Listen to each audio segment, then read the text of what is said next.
From near-death experiences to the devastation of homelessness, how and where do we find the will to overcome insurmountable odds? And when we do overcome these challenges, how do we pass that story of survival on to others? Life on the Rocks is that place where these stories are heard from those who live to tell them. And now, here is your host, Kyle Miller. Stratton Brown, man, welcome to the show, Life on the Rocks. So excited to have you here. Are you ready to get this thing started? I'm ready to go. Awesome, brother. Awesome, brother. So you and I were in a mastermind group together. And I'll tell you what, man, you are the best dressed dude in the group. You always bring the swag to those events, and it's just cool, man. Not only that, you got a great personality. You're fun to be around. You're just a genuinely good dude that I get the vibes from, man. So I'm here and excited to hear about your story. Awesome. Thank you so much for the compliments, my man. I'm excited to be here. Thanks for having me on. So who is Stratton Brown, brother? Tell me a little bit about yourself. Like, how'd you get going and what are you doing? Do we want to dive right into stories? Yeah, man. Tell a little bit about yourself, okay? And then we'll get into some stories. Okay. So my name's Stratton Brown. I'm originally from Bluffdale, Utah. Right now, we own a virtual assistant company.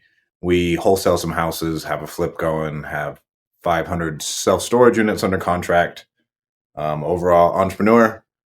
I got into real estate because I thought I was going to be, can I cuss on this? Yeah, man. I thought I was going to be really fucking rich. I want people to see the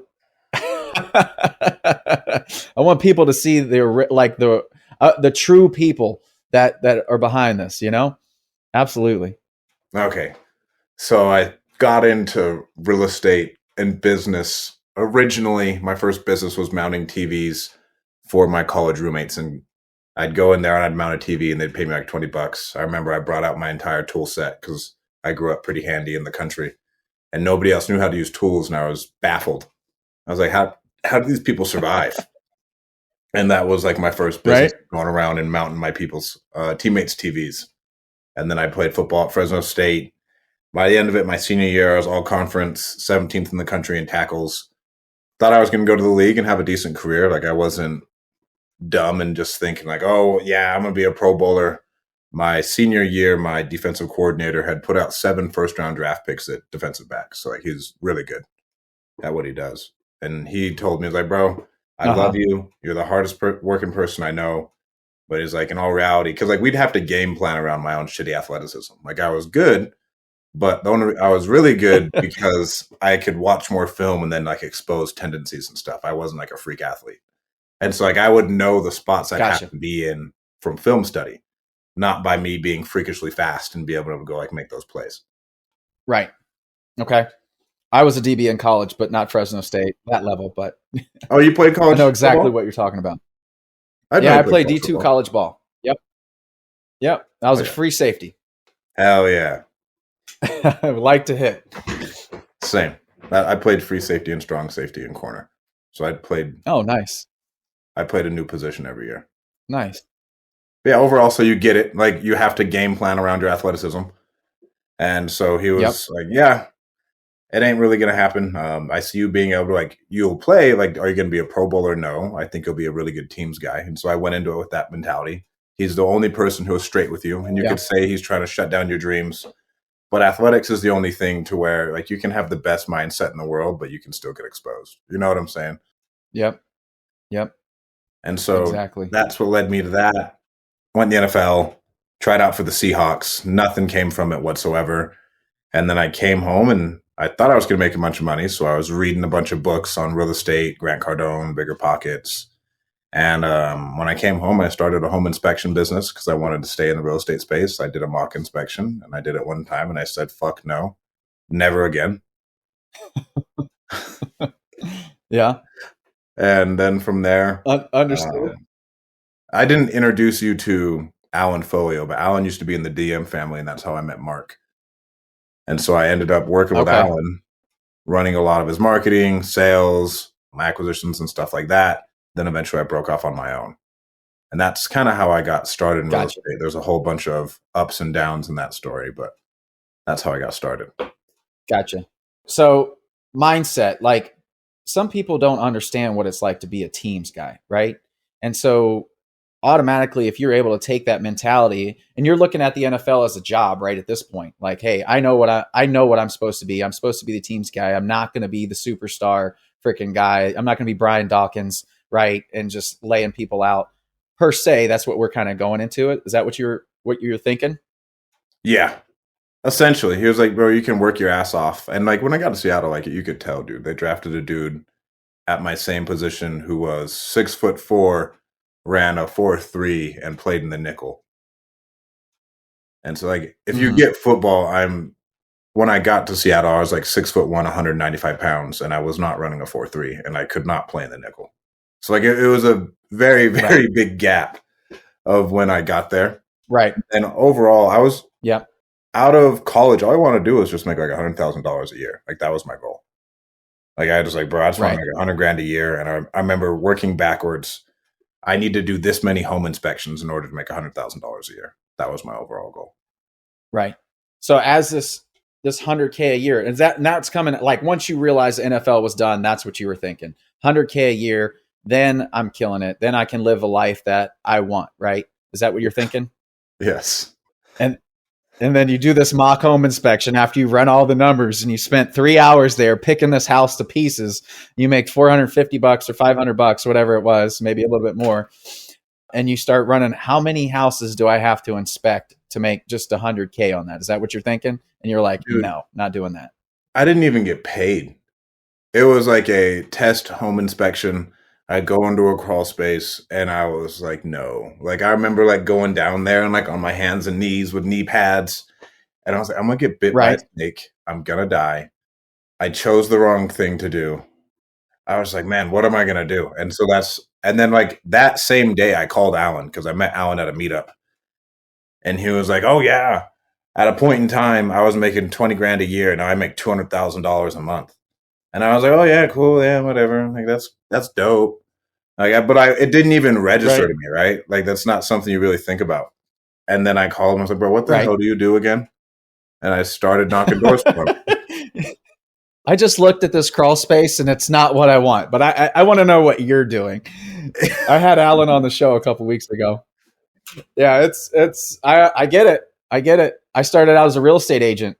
When I came back after I figured out I didn't want to be a strength conditioning coach for my life because of the amount of moves that you got to do. It's just that lifestyle. It's in the college athletics world and even in the pros, there's not a home base. You're not set and you could be upturned at any time. And so I came back and I got into real estate as a real estate agent. And I was just like, man, what am I doing talking? And this was like 2009. I got my license. So May 2009, April 2009, something like that. And I was just watching some of these guys flipping houses. And I'm like, he just made 35. I'm like running the numbers, going back and seeing what he bought it for, roughly how much work he put into it. And I was like, he just made $35,000 or $45,000 or even more than that on some of these deals. Saw one guy make $1 million on a deal. And I was like, what am I doing? Like, I'm not going to make that as a real estate agent without having this massive team, but I can make $100,000 just for a couple houses. Like that's not that hard. And that's what got me into the real estate stuff. Oh yeah.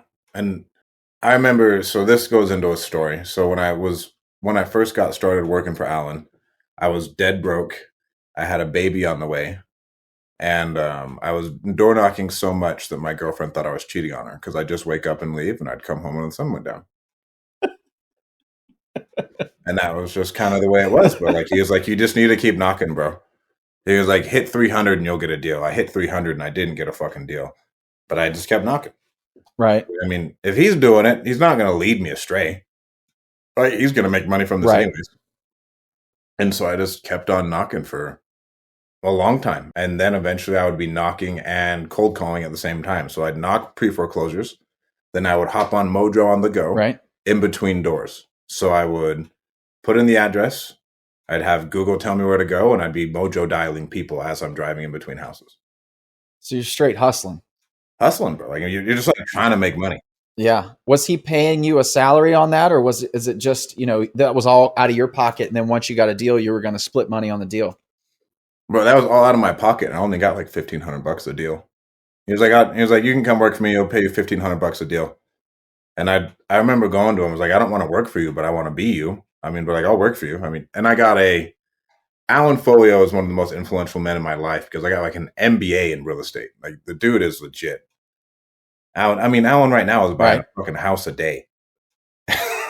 Like buying a house, not wholesaling a house. He's taking down a house a day. Right. And so like I got to learn a lot. And Wow. my first year with him, I was with him every day.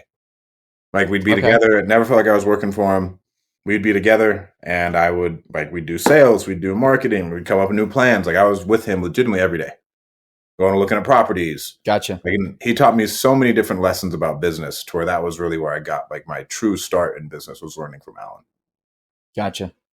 Nice. He was your mentor to get you started and going. In real estate, yeah. I mean, I had other different mentors in my Yeah. life, but he was the first like real estate mentor and business mentor. Gotcha. So you're working for him. You're eventually getting some deals from the cold calling and knocking on the doors, right? And then how do you take it to the next step, to the next level? Do you want a story in between this, or do you want to hear how it goes to the next level? Because I have an on the rocks story. Yeah, let's hear it. So when I was with Alan at the very beginning, at that point, my son was born and I was a single dad, like on my own. My family was in Utah. Me and my girlfriend weren't together at the time. She was doing her own thing. And it was me and my son, let's just say a significant amount of time together. And so I had a choice of, I can go take this job with Alan full time, or I can go to school, but then I didn't have a babysitter. And so it was pretty much me and my son up against the world for a couple months. And like, even on those dry months, like I just wouldn't make any money. And so like I chose to drop out of college because I could take my son to work, but I couldn't take my son to school. Like that's how much I was with my son. Like it was me and Gotcha. back then his name was Mr. Butt, but it was like me and the butt against the world. Gotcha. And we do everything together. And when he was born, I just started bringing him with me door knocking. Like I just carry him up, cradle him, and have his little carrier, and like we'd just keep on going. And then we just kept on doing that. And then when I was going to the office, I'd bring him to the office with me. And then I'd cold call, and if anybody said there's a baby in the background, I'm like, yeah, you don't have kids? So that was like the first foray. That's impressive, man. I'm just thinking about that. My kids, the day I purchased the house, the next day my son was born, my first son. And so it was kind of like, oh, here we go. You know, it was kind of all coming to a head. And this was 2011 when I bought my first house to flip. And I remember him, and then I got hooked up with another guy, and I would bring him, hey, we're going to go look at this house. We're going to go do this. Hey, you got to come into the office. I remember bringing him in the carrier and dropping him off sitting him on the floor, and he's passed out, and I'm throwing a bottle to him or something, and he's sucking on, and I'm on the phone, just like you're saying. I'm making calls to see, all right, who's out there, because my wife was gone. Now, luckily, I had my wife there at the time, but either she was away or she wasn't feeling good, or I was trying to give her some time to herself, and I had the little guy with me. I was doing the same thing. I wasn't taking them up to the houses and knocking on the doors like you said, but yeah, I remember doing that. I remember driving to the houses and getting out and leaving my truck on so the AC could keep cranking. And the guy's like, "You just leaving your truck on?" I was like, "My son's in the back," and just did it, man. There was no excuses, just go. And so that I feel you on that. I definitely feel you on that. So like you're going through this. I mean, when did it start to hit? Like you're putting in all this work. How long before it started to hit, and how long before it, you started to feel like, man, I'm getting on a roll here, and we're stepping up and we're leveling up? We started doing a few deals, me and Alan, and like we were starting to make a little bit of money. And then eventually, like I was like, I want to go do this on my own. During that point in time when we were doing deals on our own, I made my first $5,000 check. And I went and I bought a Gucci headband in Vegas. That was probably my worst purchasing. My worst purchase move of all time. But I remember being so stoked, thinking I'm going to be filthy rich. And like, I wanted it, bro. I wanted it. So I had this fat headband that said Gucci across. I mean, I'd wear it today, right? It was swaggy. Don't get me wrong. I know swag.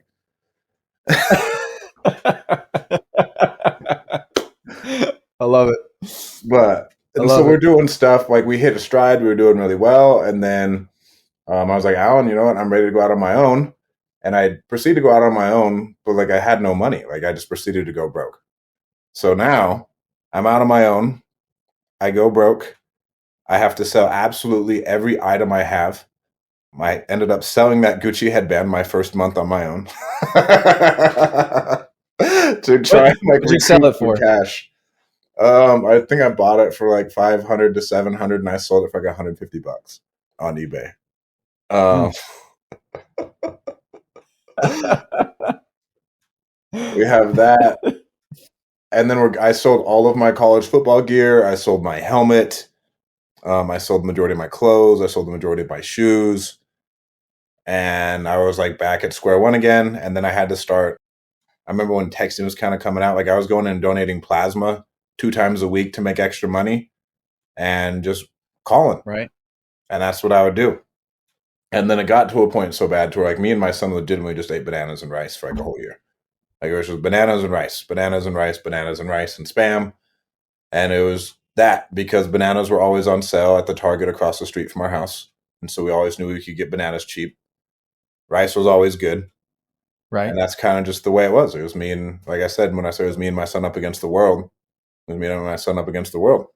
And so that's happening for a little while. I do one deal for like $5,000. And I mean that, yeah, we did a deal, but that pretty much just paid my bills. Right. And I had to live off that $5,000 again. But like the $5,000 was a big deal. Right. At the time, but it wasn't changing my life. And so we keep going. Right. I have to go get a job doing online advertising for like franchises. I'm not a very big God guy, but I have no idea where that job came from, how I got it, but they paid me a salary and a commission and I sold one person. I was like, okay, that's cool. And then eventually I was like, man, I think this might be a scam. Like I might be selling people scams. And so I quit doing that. And once I figured that out, and then I went and did solar, and I just door knocked for solar to like set appointments. And I figured, okay, I could go door knock and I can find like pretty much walk for dollars and do that. And so I would cold call all morning, and then I would go do solar. And one of my friends would watch my son when I was doing solar. And if I couldn't find someone to watch my son, then I didn't go do solar. And that's kind of just the way it was. Gotcha. And then from there, we did another deal for like 5,000. And this is, let's say I did a deal in February. I didn't do another deal until like August for like $5,000. Okay. And that one, like again, like just propelled some money forward. And we're still going and donating plasma every 2 days. We're still just like kind of scrimping by. And then from there, we finally did a bigger deal for like 30. And at that point in time, I remember my son's mom had like started coming back around, and she moved down to Bakersfield with her boyfriend because he got a really good job opportunity. And I remember calling my mom, being like, "Mom, I need $20. I don't have gas money to go pick up Zeno." And I drive down to Bakersfield to go pick him up, and my car ran out of gas. And I had to call my mom again for more gas money just to get home. And then the next day, a $30,000 wire hit. Wow. Isn't that funny? It's not funny. I love how like the whole world, like I think the world, all these things are happening for us. I think the energy, I'm a big manifestation guy.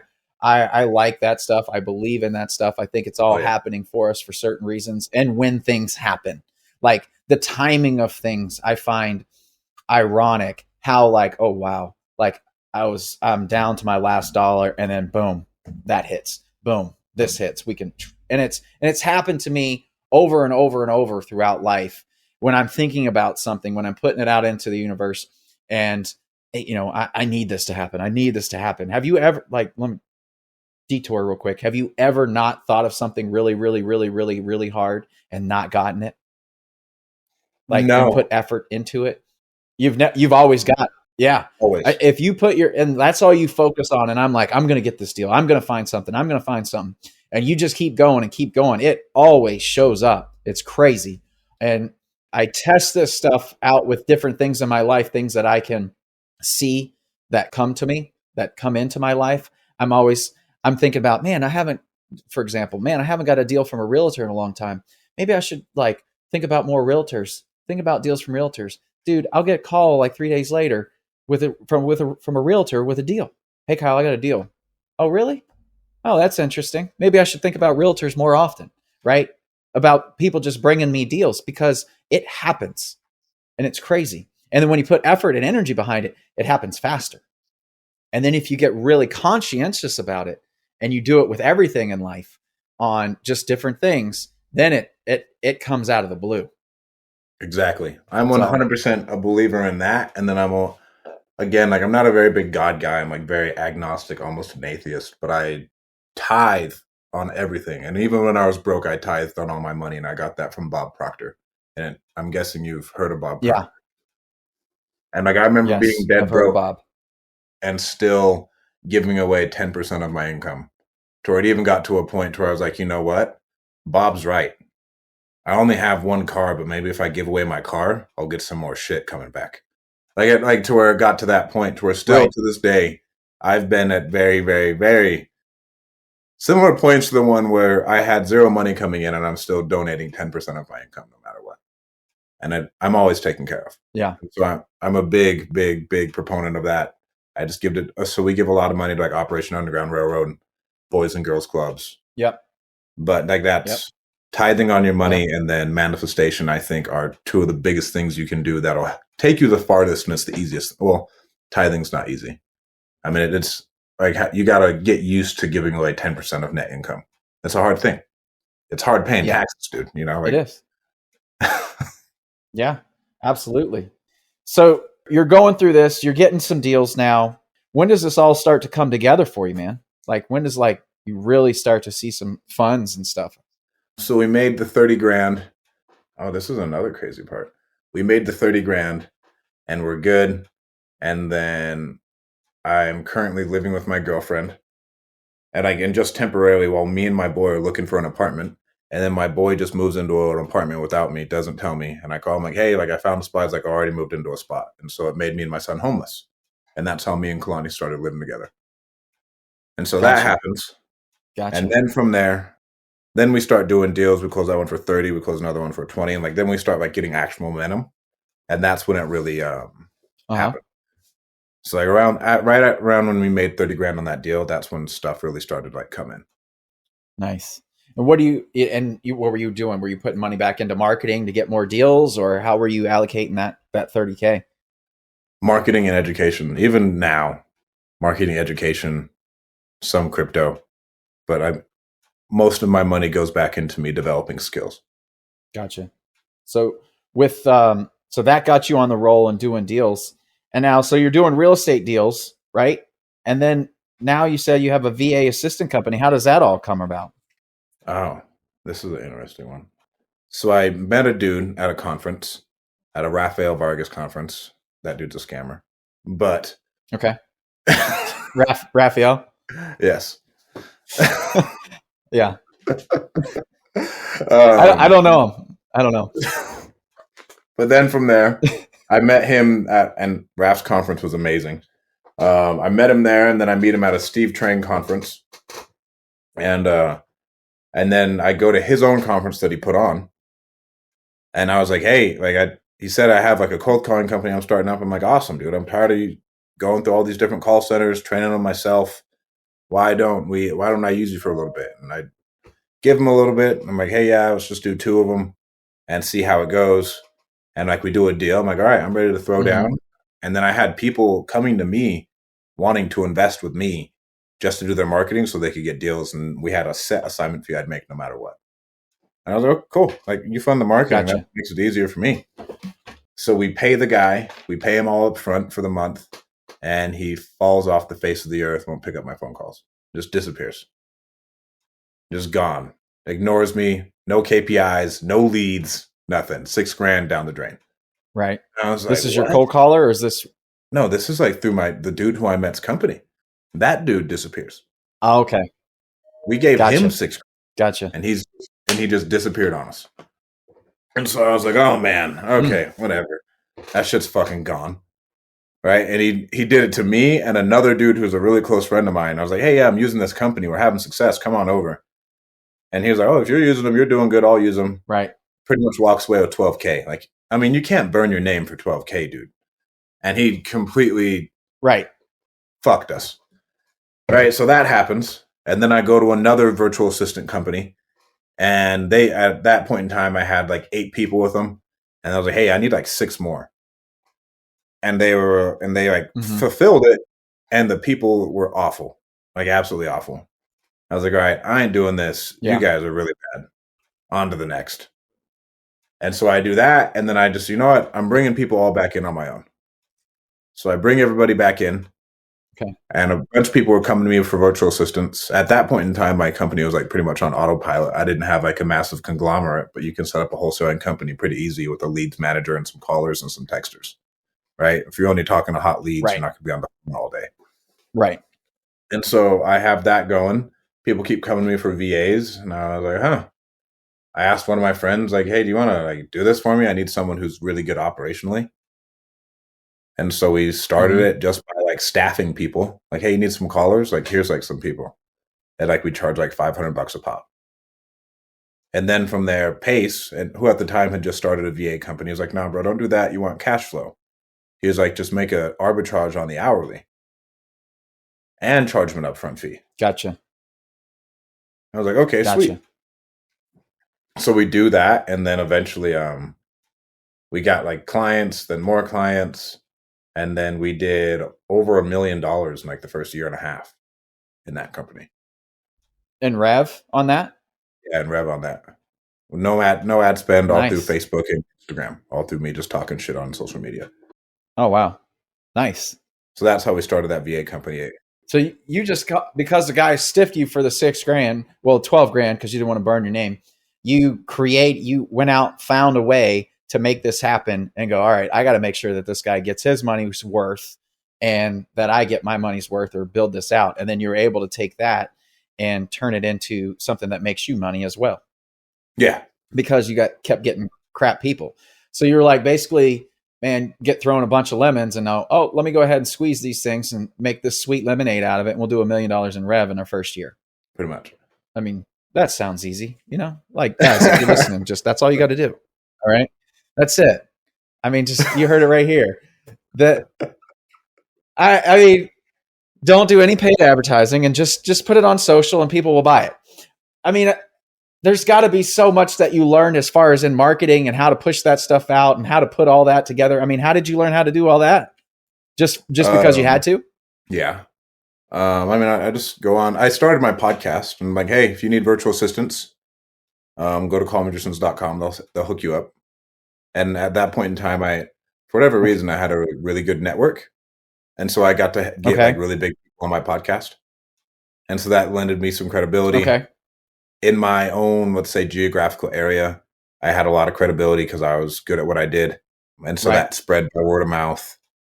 And then as far as like structuring the whole thing, I pretty much just said, well, I don't know what I'm doing. And so I hired on someone who did. And so I hired on someone who had managed 1,000 people at Alorica. And she's now our COO.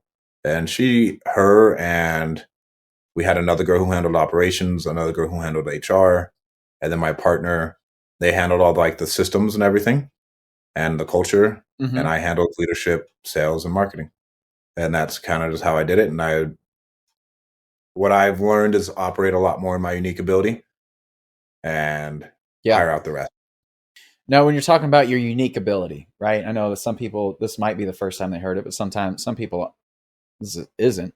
But when you say what your unique ability is, how would you describe what you do as your unique ability? I like to think, I guess, and I'm good with people. But I don't have any real true, like I'm not an engineer. I can think of mental models really well, but then I'm not going to be the one to implement them. I can tell people like, hey, this is what I want it to look like and it should work like this. And I can like see all of the steps of how it'll go. And like, I can tell that to someone and then someone else has to go and take that and implement it. But like, that's not me. So like, I'd say that's my unique ability is thinking about bigger problems and then networking. I feel like I'm decently good with people. And then, so I mean, sales, marketing, networking, and then big picture. Nice. You still run your real estate company. That's running right now with your acquisitions and everybody else that's involved with that group. You don't do any flips or rehabs or rentals on that, do you? I have a couple rentals and we have a flip. You got a flip? So, yeah. Okay. So you'll pick up one or here or there if it's a good deal and turn it over, make a big chunk off of that. And then you also have the VA company. And then you also are now into storage unit facilities. Is that right? Yeah. So How does that come about? I bought 3 rentals in 3 months, creative finance. We did it all sub 2, and then I wrapped 2 of them. And I made 40 grand up front, and then I lease optioned another one for 20 grand. And we made $60,000 off these houses, went and raised like a couple $100,000 in like renovations and make ready costs. But then Gotcha. I had to deal with the tenants, and that shit sucked. It was awful. And so I had a tenant who he lease option, gave us 20 grand, quit paying rent month 3. And like I tried to work with him, and then I couldn't get him out because of COVID for like a year and a half. Then that fucker burnt down the house. Right. All right. And so I was like, what? I mean, I've dealt with some pretty nasty tenants. I got some pictures on a house that I'm buying right now. We just worked with the owner and got him evicted, or got her evicted, who hadn't paid rent in over a year and a half, and just left the place trashed. But luckily, the house is still standing. I've never had to deal with a tenant that burned her house down, and it was on purpose, right? It wasn't on accident. It was just like probably walked out, threw a cigarette butt down on some gasoline. Well, it was for sure on fucking purpose. Let me tell you about this fucker. All right, so we try and get him evicted. We can't. I'm like, hey, bro, like, we're evicting you. He sends me a picture of him taking a jackhammer to my wall saying, unless I get $20,000, I'm fucking this whole house up. I was like, what? Still can't get him out. And so like, whatever, right. That's fine. And then I went to fucking Florida. I'd come back from Florida, and I got to go down there with code enforcement, because code enforcement's on my ass about the house. I'm like, hey, I sent down a contractor to go talk to the guy, and he chased him with a goddamn machete. Good luck getting me to go the fuck down there. You guys won't let me evict him, so you can fuck off. Right. And so we go down there with code enforcement. Right, you go take care of it. I go down there with code enforcement, and the house is burnt down, and it's still wet. Nobody called me. Nothing. Like, I pulled up, roof's gone, windows blown out, everything's black. I was like, yo, what? And then the dude is still in the house.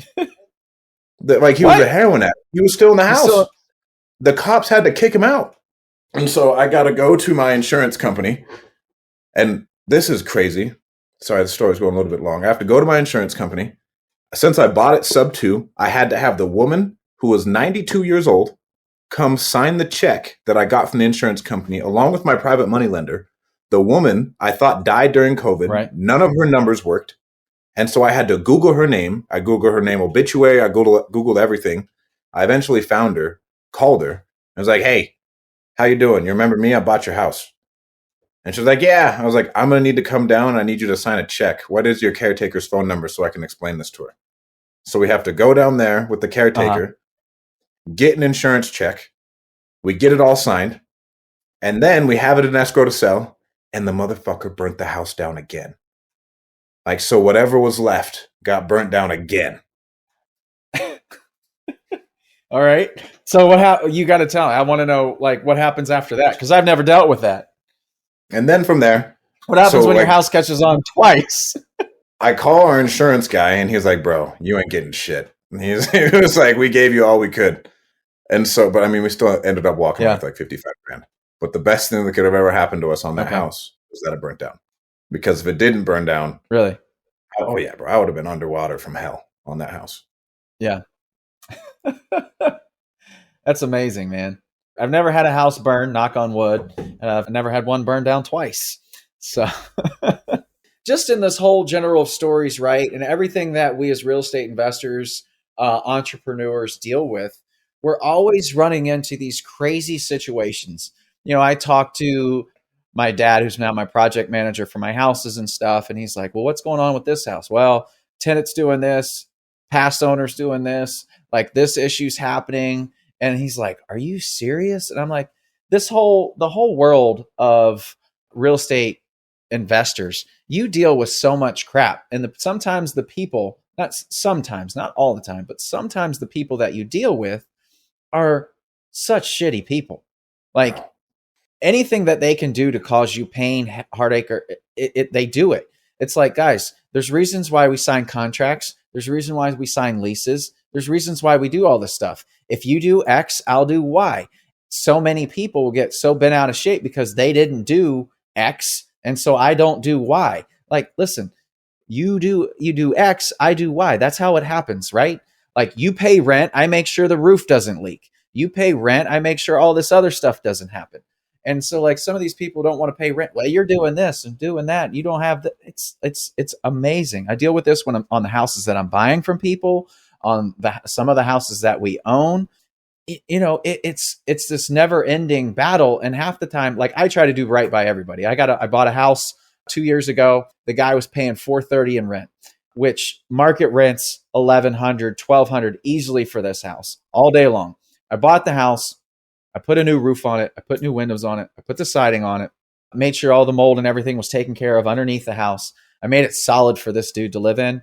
I didn't raise the rent on him. He's still in there at $430 a month.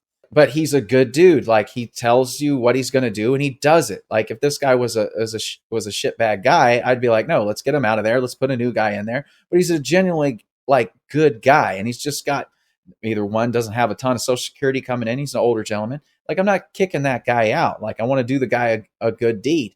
But some people that just do these that are just crappy and leave your house trashed, like, come on. Like, I don't want to help you at all with that. No wonder, like, yeah, I'm going to take it to the courts. I'm going to try to get my money back as much as I can. But if you were just communicative with me and open and honest and said, hey, this is what we're going to do, great. Not, hey, yeah, I can pay this much rent. And 1 month later, you sign the lease, and 1 month later you stop and you don't pay, just because you felt like it. That's why I do storage. Yes. And so your first house, you're not dealing with that. Oh, you didn't pay? Let me just cut this lock off here and let's have an auction. $200, So how did you get into that? My girlfriend Kalani was leading all the grocery companies. She was leading their Northern California expansion, and she hated it. Like, she did like multi-million-dollar project management, opening up new stores, opening up new locations, scheduling everything. And she hated it. And so she was like, well, I'm done. Like, I want to get into real estate. I was like, okay. And so she found self-storage. I was like, okay, sounds good. And then we found this storage deal through mail. So you just started direct mailing storage facilities in your area? Nationwide. There's not that many facilities. Oh, nationwide. Yeah. So you started doing that. You get a seller that's interested in selling. You get them on the phone. It's just like a regular real estate deal, right? You're just like a multifamily. You're talking about net operating income. What's it bringing in? What's the structures like? Do they need any repairs? No. Okay. Boom. And so you're just getting into that now, right? Yeah. And I mean, did we have 2 locked up? I don't know we had 2 locked up that we've gone and saw this year. One of them, we thought we were good to go. We negotiated an 18-month owner finance balloon, and it was in Texas. And then, like, the day of, we realized, oh my God, Texas property taxes are way different than what everything else is, and it killed the deal for us. And so we had that one. Then we had another one in due diligence to where the wholesaler said it was going to cost, let's say, $50,000, and it's going to end up costing us like $350,000 minimum. And so just taking those hiccups, those failures, right? Because like all the doors needed to be replaced on that one. The first one, knowing what I know now, we found it on Craigslist, believe it or not. He put it on Craigslist. And this dude was really, really high up in medical sales. Like, he was a legit dude. Just put it on Craigslist. Okay. And we found it. But knowing what I know now, I would have just negotiated harder at the beginning. Yeah. And it's honestly a blessing, because I wouldn't want an 18-month balloon on my head right now. That's the last thing I'd want to be thinking about. Not with these interest rates creeping. Right. And we negotiated prime, right? It's like prime and like a quarter point. And so it would have been a massive jump if in like, let's say a year from now, I got to go get like a 10% interest rate on a freaking little dinky storage facility. Yeah. That wouldn't work out well. That wouldn't work out well at all. It takes the cash flow right out of it. No, man. So that's exciting, man. So what do you see? You're getting these storage facilities, you're getting those up and running or under contract, going to buy a couple of them. Where do you see yourself going in the future? I want to, we have some big things coming in the VA company. If we get the partnership that should be lining up, I mean, I want to take that thing to tens of millions, if not $100 million. I think there's a clear That path. company? Yeah, like there's a clear path. We have the infrastructure in place with that one. And like, again, like it's building something to exit out of would be the biggest thing. Right. And then with storage, just keep Yep. buying that. And those will be my two primary Gotcha. focuses. Like we still get deals through social media, but eventually, like if the VA company is doing that much revenue, there's no need for me to ever look at a house again. You know what I'm saying? Like if the VA company is doing that type of revenue, storage is killing it. There's no need to do wholesaling. No. And I think this is what I honestly think. I mean, you can build a big company out of wholesaling and stuff, but in the end, like, yeah, you're creating cash, right? And you're dealing, it's the hunt every single day on that stuff. I think the end game is what we really want is to have that reoccurring revenue every single month coming in. We know what's coming in. It's not oh, we had a good month, we had a bad month. Oh shit. No, we're going to have a good month every single month because this is what's coming in. You know, it might falter here and there a little bit, but nothing like to the point where $100,000 swings on this stuff, or maybe, you know, $200,000 swings on some guy's stuff per month is going to be a big deal. Right? Exactly. And it's just a matter of like, where do we put our energy, effort, and attention? Because what we put our attention to, whatever we do, that it grows. And so also you have these bigger opportunities to do these other deals. So I see that using the wholesale, if you're new to real estate, use the wholesale to get into the game, understand the marketing, because that's what we really are, marketing companies to find motivated sellers who want to sell houses. So get into the game of that, learn the real estate, learn what values are. And that's like, it's the gateway, right, to the bigger and other things, to the flips, to the other things like that. Because once you learn the marketing aspect on this stuff, you'll be able to take that to other businesses that you may want to do. You'll be able to take that to other real estate endeavors that you want to do. It all stems from that marketing, it being able to find the deals. If you can find the deals, you'll never go hungry. But if you're always relying on that wholesaler or relying on somebody else to bring you deals, and you don't know how to find them yourself, well, then you're based on what the market provides. And I don't like being in that situation. You don't either. So use that, guys. And Stratton, man, thanks for sitting down and sharing the story with it, man. I feel you on the bringing the son to work. Man, I just go back. But you know what? Those are the memories that we're going to remember for all time. You know, you're sitting at 80 years old. You're going to tell your son, I used to take you to work, or your grandkids. I used to take your dad to work, set him on the floor, give him a bottle. You know, I'd be making cold call, you know, while they're asking you, how did you make so much money? Well, I didn't always start there, you know? And I think that's what we got to share to the next generation, you know, like, hey, listen, shit, we didn't start from where you think we started. You know, there was a hard time. We put the work in. And I've done a number of these interviews now, Stratton, and it's clear, like, everybody goes through these heartaches, through these times in life where it's just like, hey, our back's against the wall. What are we going to do? And every single one that's successful doesn't quit. It's whether that be, hey, one of my buddies is going through ALS and he's got a really hard time and he's fighting every day, but his back's against the wall. He's like, I'm not going to quit. I got kids. I want them to see that dad was here trying to do his best and wanted to provide as much as I can. And like, that story gets me, you know, and it's every single time, every guy that I've interviewed is the same thing. Back's against the wall. We're not going to quit. We just keep going no matter what it takes. And I think that's the attitude that we got to have for life. No matter what. I mean, that's what I always try and like end things with, like, just don't give up. Like, you can't give up. If you give up, you lose. Yeah. But you got to keep pushing. And I know, Yeah. I mean, I know I will face something worse in the future as well. Like, because with bigger opportunities comes bigger problems. Exactly. But we're going to be ready for them. You know, we'll know exactly what to do. Well, no, we might not even be, we'll be ready mentally for it. Oh shit, here we go. Because every time we come across obstacles, we know we're not going to quit. So this next one that comes there's always some way around it, some way to get over it. It's always. Now we may not know what that obstacle is coming, but we know we're going to overcome it because we're not going to quit. Just one more. Never. I love Ed Mylett when he says that. Just one more. Oh, bro. Ed Mylett's old school Ed Mylett's my favorite. Old school Ed Mylett's powerful. Yeah. He's I like a lot of his stuff that he does. And I just think he's got that mindset, and I love how he shares it. And I think he's a genuinely good dude on that aspect. That I've never met him, but maybe one day.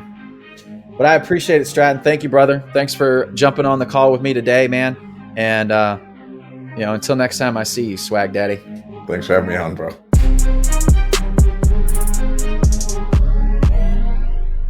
This is thepodcastfactory.com.